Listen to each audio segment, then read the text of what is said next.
The box was sitting on machine number 3 when Carolyn Bassett found it. Brown cardboard, corners taped twice over with clear packing tape, pressed down flat and firm the way you tape something you don't want to come apart.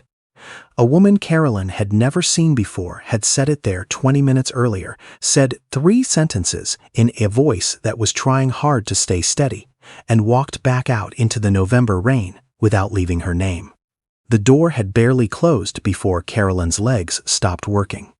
She leaned against the folding table, her hand on the box, and stood there in the empty laundromat, while the dryers turned and the fluorescent light above machine 7 buzzed the way it had been buzzing for 11 months, ever since she'd stopped calling for repairs she couldn't pay for. She didn't open the box right away. She couldn't. But we need to go back to before the box, before November, back to a Thursday morning 5 years earlier, that looked exactly like every other Thursday morning, would come to look for the next 5 years straight. The door to Bassett's Wash and Fold on Meridian Street in Clarksville, Tennessee, opened at 7:30 in the morning. Carolyn was always there by 7 because the coin machines needed to be loaded, and machine 4 had a slow drain that had to be cleared manually before the first customer arrived, or it would back up before noon. She did it herself. She did most things herself. Vernon Pate walked in at 8 o'clock. Not 5 minutes early, not 3 minutes late. 8. The first time, she didn't look up. Plenty of people came in at 8. The second time, she was restocking the detergent display and watched him through the mirror on the far wall. Older man, maybe mid-70s, heavyset in the way of someone who had once been strong and now carried the memory of it in his frame. He wore a canvas jacket the color of dried grass and a dark blue cap with no logo. He walked to machine number 3. The one by the window, the one that got the morning sun, from 9 until 10:15, and he loaded one small bundle of laundry, exact change already in his palm, exact. He didn't fumble for quarters. He had counted them before he left the house. The third Thursday, she noticed he brought a folding chair. Not a lawn chair, a small wooden one, the kind you'd find at an estate sale. He set it beside machine 3, sat down, pulled a paperback from his jacket pocket, and read until the cycle finished. Then he moved his clothes to a dryer, sat back down, kept reading. When the dryer stopped, he folded everything at the table nearest the window. Slowly, carefully, the way a man folds laundry when he has all the time in the world and no one waiting at home. Before he left, he placed something on top of the folded stack. Carolyn didn't see what it was until she wiped down the table after he was gone. A $1 coin. Gold-colored, a woman's face on the front, the kind the vending machines spit back out because people don't know what to do with them. It sat in the center of the folded stack like it had been placed there deliberately, like it had been thought about. She put it in the till, didn't think much of it. The next Thursday, there was another one. Same spot, same careful placement. The Thursday after that, the same. By the 4th week, Carolyn had stopped putting them in the till. She set them in a small jar on the shelf above the coin machine, the jar she used to keep rubber bands in. She didn't know why she separated them. She just did, like her hands knew something her brain hadn't decided yet. His name was Vernon Pate. She learned it because he paid for an extra large load once and the machine glitched and kept his change, and he came to the counter and she asked his name to write up the refund. He said it simply, first and last, like he was used to being in places where they wrote things down. She didn't ask about the coins. Carolyn Marie Bassett had not grown up in a house where things came easy. Her mother, Ruthie, had cleaned rooms at a Holiday Inn on the edge of Clarksville for 22 years, 5 days a week, 4 hours a day of driving on top of that because they lived in the county and couldn't afford the in-town rent. Her father left when Carolyn was 8. No note, no phone call later. His truck was gone one morning, and that was the whole story. Ruthie didn't explain it. She just picked up an extra shift on Saturdays and stopped buying name-brand cereal. Carolyn was good in school. Good enough that a counselor once sat her down and talked about state universities, about grants, about the fact that a girl with her grades had options. She applied to 2, got into both, enrolled in 1. She was 19 when Ruthie had the first stroke. She came home for the weekend and didn't go back.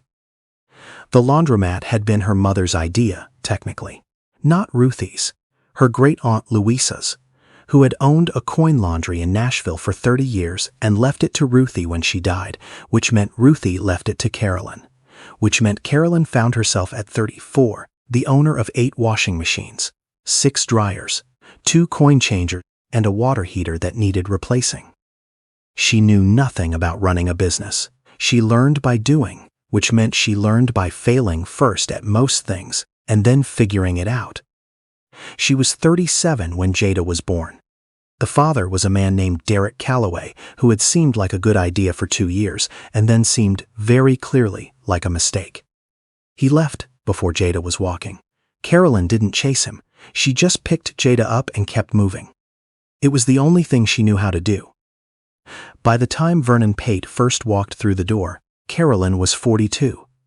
She had 2 part-time employees she could only afford on Tuesdays and Fridays.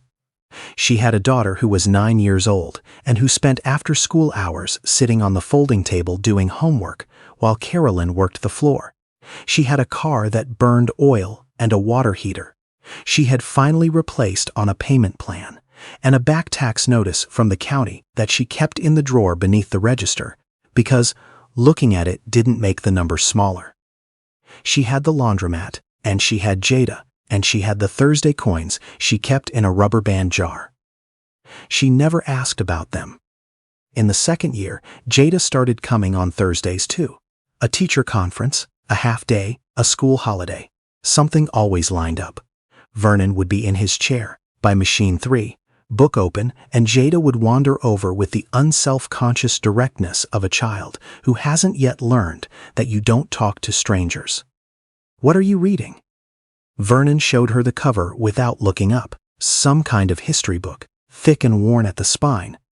"Is it good?" "Parts of it." "Which parts?" He looked at her then, studied her the way old people study children sometimes, like they're trying to find something specific. Then he said, "The parts where people do the right thing even when it costs them." Jada thought about that. "Are there a lot of those parts?" "Enough," he said. After that, Jada called him the coin man. Every Thursday. "Is the coin man here yet?" She'd peer around her mother's hip at the door as they opened up, watching for the canvas jacket and the blue cap and the wooden chair tucked under his arm. Carolyn noticed that he noticed everything. He noticed the day she came in with a taped bandage on her right hand from where she'd cut herself on the machine 4 panel. He didn't ask. He noticed the Tuesday in March, when she ate crackers for lunch, standing behind the counter because she hadn't had time to bring real food, and she wouldn't spend money at the sandwich place next door. He noticed the afternoon she sat in the back office, with the door not quite closed, and her shoulders doing the thing shoulders do when the person attached to them is trying very hard not to fall apart. He didn't say anything about any of it. He just kept coming. Every Thursday, machine 3, the coin on top of the folded laundry. The jar was almost full by the end of the second year. Jada's doctor found the hearing issue at her annual checkup the October of the 3rd year. Not total hearing loss. Partial, left ear, the kind that had probably been there since birth but was quiet enough that everyone had missed it. The doctor said it wasn't urgent in the catastrophic sense, but that without amplification, it would affect her in school. In the background noise of a classroom, Jada was working twice as hard as every other kid just to follow along. The hearing aid he recommended was $2,800 out of pocket. Insurance covered 0.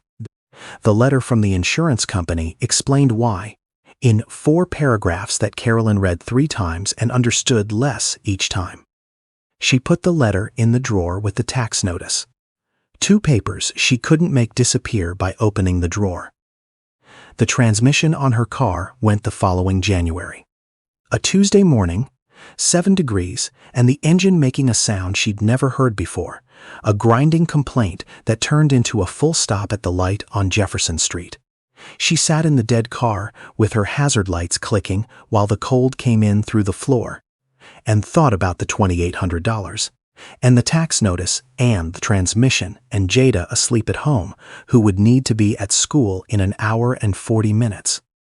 She got it towed. She got a ride from a customer. She opened the laundromat 40 minutes late and stood behind the counter and felt, for the first time since she was 19, genuinely out of road. That Thursday, Vernon was 10 minutes late. 12. She was aware of the time in a way she hadn't been before. When he finally came through the door at 8:12, canvas jacket damp at the shoulders from the cold, she felt something release in her chest that she didn't have a name for. She went back to the lint trap on machine 2 and didn't look up. He left his coin. She put it in the jar. There were something close to 200 coins in the jar by then. The Thursday, he asked the question. It was spring. Afternoon light coming through the window, the machines running their cycles. Jada on the folding table with a library book. Vernon was finishing his fold. He set a flannel shirt down flat, smoothed it with both hands, and said, without looking up, "You ever think about what you'd do with this place if you had the room to breathe?" Carolyn was behind the counter. She looked up. "What do you mean?" "I mean, if you weren't deciding every morning which thing to fix and which thing to wait on. If you had a margin, what would you do with this place?" She almost said I'd fix machine 7's light. She almost said I'd hire someone for Mondays. But something about the way he was asking made her think he didn't mean small. "I'd add a drop-off service," she said. "For people who can't stay, working people. I'd hire 2 more people. I'd put a table in the corner with chairs and decent coffee. Make it a place people actually want to be." Vernon nodded slowly, like she'd confirmed something. He picked up his stack of folded laundry, set it in his bag, and placed the coin on top of the table. The crease where he'd folded it was still visible on the surface of the gold. He didn't say anything else. He picked up his chair, tucked it under his arm, and walked out. Jada watched him go. "Is he okay?" "He's fine," Carolyn said. But she stood at the window and watched him cross the parking lot, and she noticed for the first time that he moved slower than he used to, that his left hand stayed close to the wall of the building as he walked, like he was checking the distance between himself and something solid. He missed a Thursday in June, then 2 in July. When he came back in August, he was thinner. The canvas jacket hung off his shoulders in a way that suggested the body beneath it had made a decision without consulting anyone. He walked to machine 3, but he didn't bring the wooden chair. He just stood. When his load was done, he folded it at the table the same careful way, but slower. His hands trembled on the flannel. Jada was there. She watched him for a moment, then climbed down from the table and stood beside him. She didn't say anything. She just started folding the other side of the sheet he was working on, matching her corners to his, smoothing down the edge, the way a person helps without making the other person feel helped. Vernon looked at her. His expression did something complicated. "You're good at that," he said. "My mama taught me," Jada said. "She says if you're going to do something, you should do it so it stays done." He put the coin on top of the stack. He looked at it for a moment. Then he looked at the jar on the shelf above the coin machine, the jar that was full now, overflowing slightly, the lid resting on top at an angle because the coins had filled it past the rim. He didn't say anything about it. He picked up his bag and left. He came 2 more Thursdays after that. The second to last time, he stood at the counter while his clothes were washing and asked Carolyn one question. Just one. "Your daughter, she happy?" Carolyn thought about it. Really thought about it the way you think when someone asks a real question instead of a polite one. "She's the best person I know," she said. "So yeah, I think so." Vernon nodded. The way he nodded reminded her of something, but she couldn't place it until later. It was the nod of a man who has confirmed what he came to confirm. The last Thursday he came, he left no coin. He folded his laundry, packed his bag, and stood at the table for a long moment with both hands resting flat on the surface. Then he picked up his bag, walked to the door, and stopped with his hand on the frame. He turned partway, not enough to look directly at her. "You do good work," he said, "in here and outside of it." He pushed the door open. The cold came in for a moment. Then the door closed. Carolyn stood behind the counter and didn't move for a long time. On the shelf above the coin machine, the jar sat overfull, the lid tilted, the gold coins catching what was left of the afternoon light. 6 weeks later, a woman Carolyn had never seen knocked on the door of the laundromat at 6:15 in the evening, 20 minutes after close. Carolyn almost didn't answer. She was counting the register, her back aching, her mind on Jada's school thing she'd forgotten to sign the permission slip for. But something made her look up. A woman in her 50s, dark coat, the kind of face that had been crying recently but was trying to carry itself with dignity. Carolyn opened the door. "Are you Carolyn Bassett?" "I am." "My name is Adele. Vernon Pate was my father." The woman held a cardboard box against her chest, corners taped twice with clear packing tape. "He passed away 3 weeks ago. I'm sorry I didn't come sooner. It took me some time." She held out the box. Carolyn took it. It was heavier than she expected. Something shifted inside it with a sound she recognized. Not quite a rattle, more a settling, like coins. "He left instructions," Adele said. "Very specific instructions. Your name, the address, what was inside, what he wanted said." She unfolded a small piece of paper from her coat pocket. It was a photocopy of something handwritten, the original clearly kept elsewhere. She read it without looking up. "Give this to the woman who runs the laundromat on Meridian. The one who eats crackers for lunch when things are bad and doesn't complain about it. The one whose daughter folds sheets like she means it. Tell her. Agnes would have loved her. Tell her she reminded me why I kept going." Adele folded the paper. She pressed her lips together. "There's a letter inside," she said, "and a check." He was very clear about the check. He said she would try to give it back, and she shouldn't. She nodded once, like she'd delivered what she came to deliver. Then she walked back out into the November rain. Carolyn stood in the middle of the empty laundromat with the box in both hands. The dryers had stopped. The fluorescent light above Machine 7 buzzed. She carried the box to the folding table, Machine 3's table, the one by the window, and set it down. She opened it. The coins came out first, loose in the bottom of the box, gold and heavy, and she picked one up and held it to the light. Sacagawea dollar, the same face, the same edge, the same solid weight as every coin she'd pulled off that folding table for 5 years. She didn't count them right away. She couldn't. She just held one and let the others press against her palm from below. The letter was in a white envelope, sealed, her name written on the front in handwriting that was careful and slightly unsteady. She opened it slowly. Vernon wrote about a woman named Agnes. He wrote that Agnes had been an elementary school art teacher in Hopkinsville for 31 years, and that she kept a drawer of extra snacks for the kids who came in hungry, and that she had given him a Sacagawea dollar on the morning of their wedding, because she said it was the kind of coin people didn't value enough. She said, "Leave it wherever you find someone who works without expecting applause. Someone who gives what they have even when it costs them." She said it would find its way back to us somehow. I've been leaving coins for 40 years. I left them at gas stations and grocery stores and diners and repair shops. Your laundromat was the last place I ever left one. I want you to know why.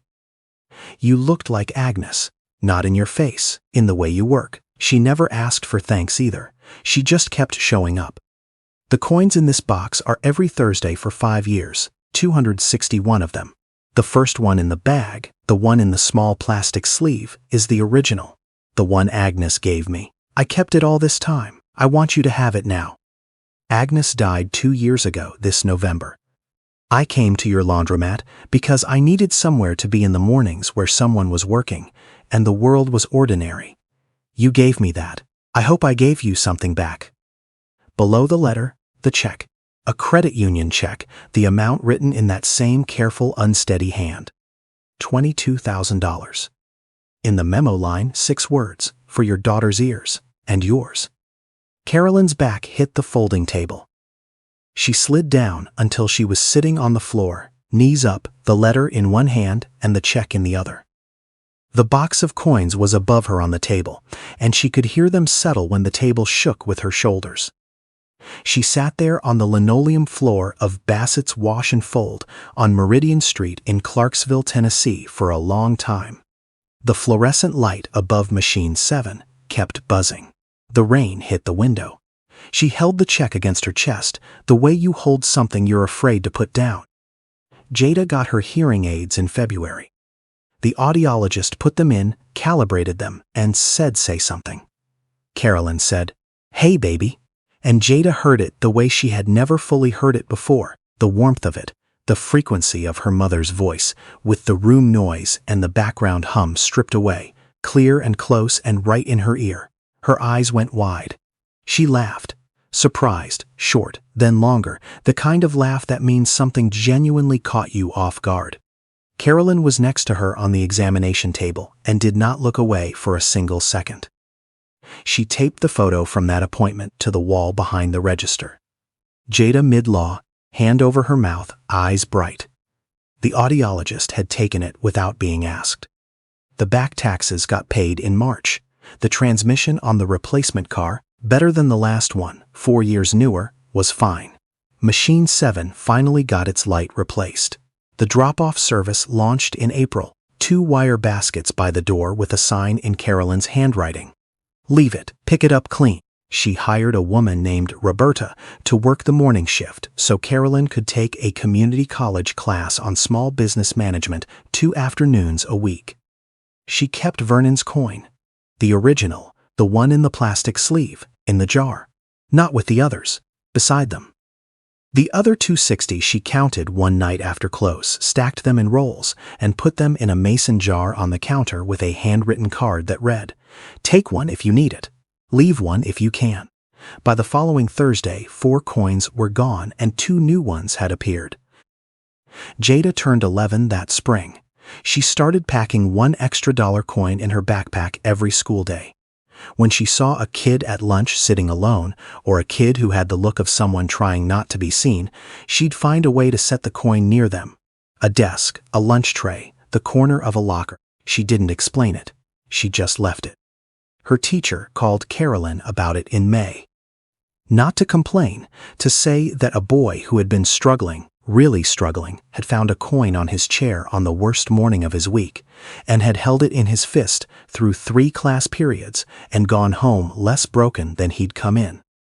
"She says she's the coin girl," the teacher said. Carolyn pressed the phone to her ear and stood very still in the back of the laundromat, and didn't say anything for a moment. "Yeah," she said finally, she would.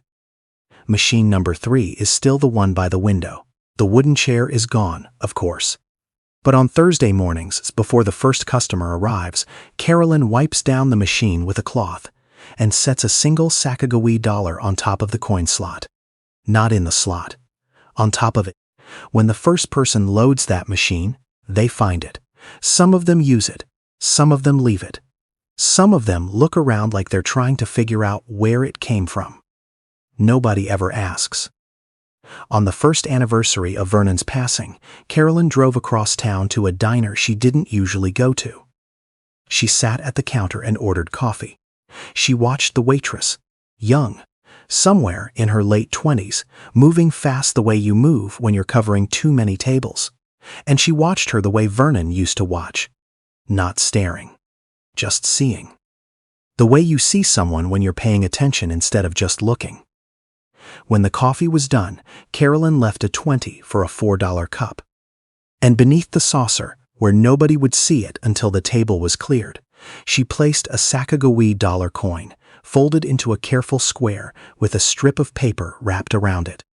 On the paper, in her steadiest handwriting, 4 words, "Agnes would have loved you." She drove home in the dark on the good car, Machine 7's light fixed.